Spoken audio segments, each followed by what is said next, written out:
La route de Castello tire son nom du restaurant italien qui marque son point de départ dans les quartiers nord d'Alep. Pour les rebelles qui tiennent l'est de la ville, c'était une voie de ravitaillement jusqu'à cet été, jusqu'à ce que les forces de Bachar el-Assad reprennent l'ascendant sur cet axe stratégique avec l'aide de l'armée russe, l'assiège et la bombarde. Certains l'ont même baptisé la route de la mort. Quand sera-t-elle démilitarisée? Pourra-t-elle laisser passer les convois humanitaires de l'ONU en provenance de Turquie? Russes et Américains mettent visiblement du temps pour convaincre Assad d'en faire une zone neutre.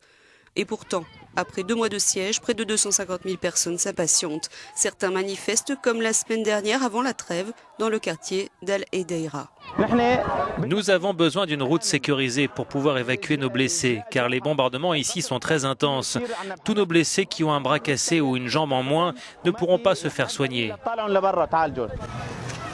Pour l'instant, la trêve tient des deux côtés. Dans le quartier d'Al-Azizieh, qui se trouve dans la zone sous contrôle du régime dans l'ouest d'Alep, ce retour au calme a permis aux habitants d'honorer la fête religieuse de l'Aïd, le jour du sacrifice. Dieu merci, la situation est bonne. Nous pouvons aller travailler. L'Aïd, cette année, se passe beaucoup mieux que l'an dernier. La situation est calme et avec la trêve, les choses vont s'améliorer. La trêve a déjà permis l'arrivée mercredi de 2 camions affrétés par les jeunes du parti turc de l'AKP à Jarablus, une ville près de la frontière dans le nord de la Syrie.